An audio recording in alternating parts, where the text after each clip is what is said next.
For Crema Media's Polity, I'm Sane Dlamini. Researcher and analyst Professor Raymond Suttner joins me for Suttner's View, a weekly commentary on South Africa's political scene. Welcome, Professor. Thank you. Many people were shocked after watching what happened this week at the parliamentary precinct. What is your view on this? Well, you know, a lot of things have happened since then, and even though it's 1 or 2 days, and I think we have to see it in the context of development in the whole year. I come from a university background, and I tend to be a bit cynical about young kids. You know, I used to kick them out of the class sometimes, things like this. And what I used to find when I was at university teaching is that a lot of students were very radical, but immature, and when the moment they left university, all that disappeared.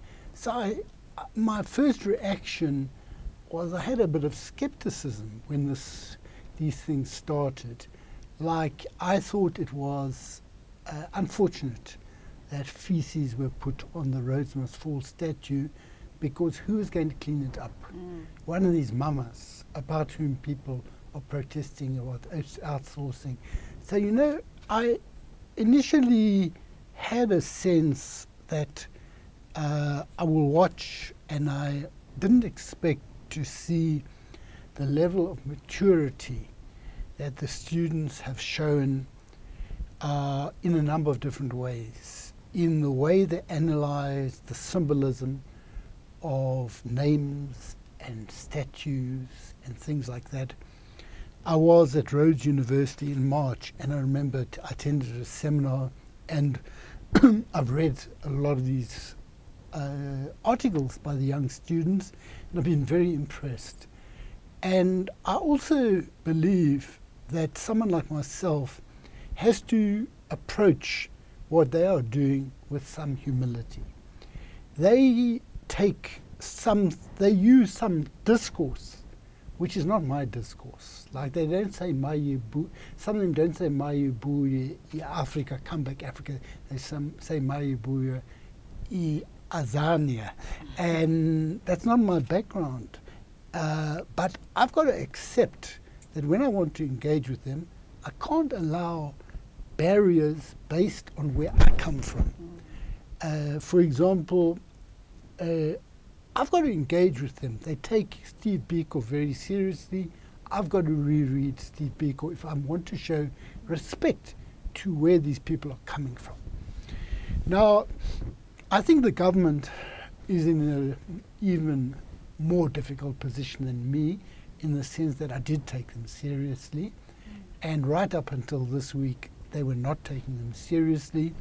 And I think they've realized that what the latest part of this decolonizing of universities and rising of students, the latest phase, the Feesmustfall, is something that resonates with a lot of people. Bladen Zimande himself, his mother was a domestic worker. Bladen Zimande would never have gone to university if he hadn't had financial assistance.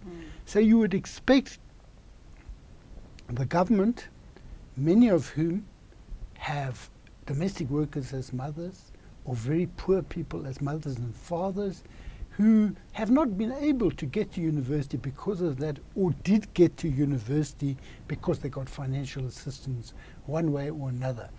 And they must be more aware now of the sense that the way the police behaved in Parliament on Wednesday, I think it was, it shocked people. And it really, I myself have been spending a few days processing what has happened. Because there was Marikana, which shocked me. I never expected it to happen. But the use of stun grenades is, to me, unbelievable when you look at what a stun grenade does to a person's foot. And this student movement has been very disciplined. It makes a very big impression on people when you see the students picking up litter after they leave Senate House or wherever it is, or outside Lutuli House. They obviously have prepared themselves very, very well. And the average political movement, which is much more seasoned, doesn't usually do these things. Also, it's non-party political. To me, it is very impressive that the leadership in NMMU and Fort Hare are DA, as far as I'm aware. In Wits, you've got EFF, ANC, a number of others working together, and in general, they are not pushing party political positions. Obviously, there's going to be strains in emphasis and things like that. But a lot of people say, how are we going to realize non-racialism in South Africa? And I think the students, the white students, are showing us the fact that these young white men and women, some are very young, very frail, put themselves forward as human barriers to prevent the black people from being shot, is actually showing that they are living out non-racialism. They are showing by their conduct that they are living out non-racialism. There's also a union slogan which says, an injury to one is an injury to all. Now, the poor students are the ones who are affected, but it's a lot of the people who can afford it who are standing with them, black and white, but mainly white. I mean, it's significant, and I will write about this when I do a column. What does it mean that white people don't expect to be shot, but black people expect to be shot 21 years into freedom? So there's a lot of things that I think we have to take account of, and I think the ANC is realizing slowly that this thing is very big, that it's got a lot of public support, that it touches on the unfinished business of 1994, that inequality still persists, that the same people who are beaten up now are the same people who were beaten up under apartheid. Same people who are excluded are the same people as under apartheid. And this is why I think Gwede Mantashe said ANC people must go to the union buildings.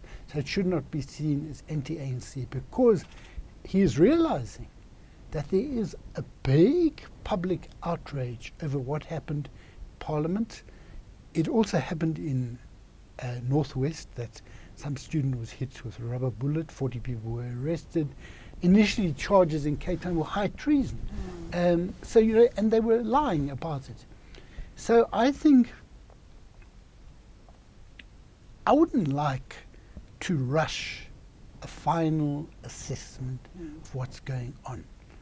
In politics, it's important to not be a captive of the moment, to make a statement immediately. I was actually invited onto some show yesterday.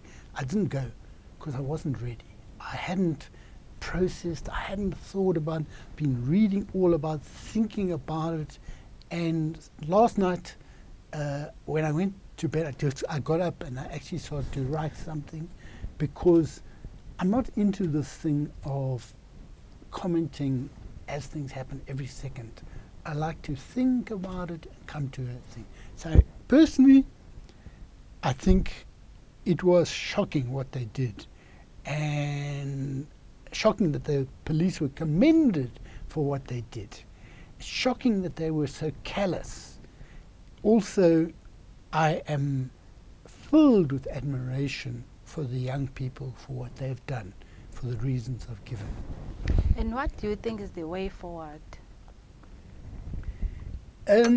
Well, I think we have to really address the question of how we achieve equal access to education.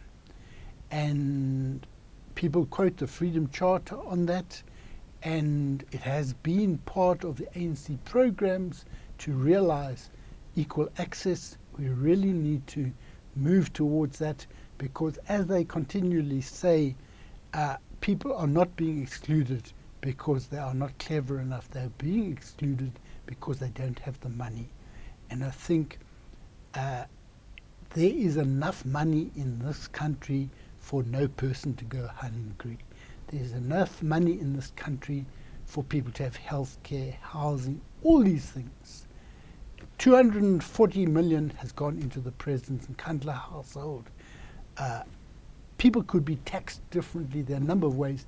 They know how to find the ways of doing it.